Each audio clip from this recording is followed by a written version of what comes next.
Hi all, ఈరోజు నేను ఈ వీడియోలో నేను చేసిన బ్రెడ్ కస్టర్డ్ పుడ్డింగ్ని చూపించబోతున్నాను. ఫస్ట్ స్టవ్ ఆన్ చేసుకొని ప్యాన్ పెట్టి 500 ml ఆఫ్ మిల్క్ తీసుకొని దానిలో 2 స్పూన్స్ షుగర్ యాడ్ చేసి బాయిల్ చేసుకోవాలి.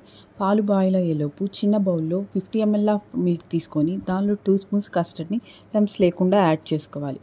ఈ మిశ్రమాన్ని కాగుతున్న పాలల్లో స్లోగా మిక్స్ చేసుకోవాలి.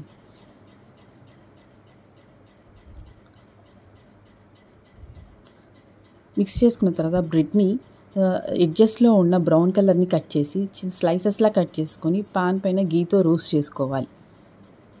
చూడండి, ఈ కస్టర్డ్ ఈ వీడియోలో ఉన్న కన్సిస్టెన్సీ ఉంటే చాలండి. ఎక్కువ చిక్కబడిపోతే ఎక్కువ గట్టిగా అయిపోతుంది. సో ఇలా ఈ కన్సిస్టెన్సీ వచ్చిన తర్వాత ఒక గాజు బౌల్లో మనం ముందుగా రోస్ట్ చేసి పెట్టుకున్న బ్రెడ్ స్లైసెస్ని 3 అరేంజ్ చేసుకొని దానిపైన ఈ కస్టర్డ్ని స్ప్రెడ్ చేసుకోవాలి. అలాగే మళ్ళీ ఈ కస్టర్డ్ స్ప్రెడ్ చేసిన తర్వాత ఇంకొక లేయర్ ఆఫ్ బ్రెడ్ స్లైసెస్ పెట్టుకొని దానిపైన కూడా కస్టర్డ్ని స్ప్రెడ్ చేసుకోవాలి. అలా తర్వాత 3వ లేయర్, ఇలా ఈ విధంగా ఫైనల్గా 3 లేయర్స్ని ఆఫ్ బ్రెడ్ని అరేంజ్ చేసుకుని దానిపైన కస్టర్డ్తో వీడియోలో చూపిస్తున్న విధంగా స్ప్రెడ్ చేసుకోవాలి.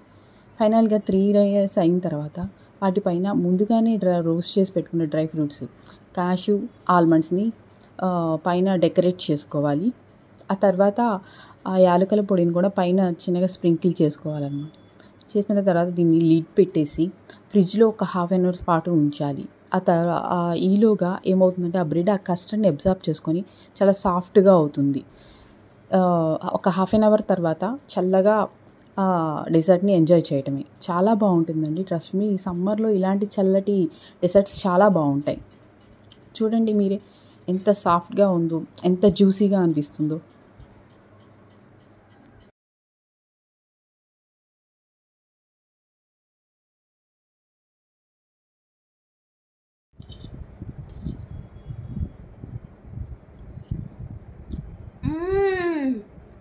చాలా బాగుంది గైస్.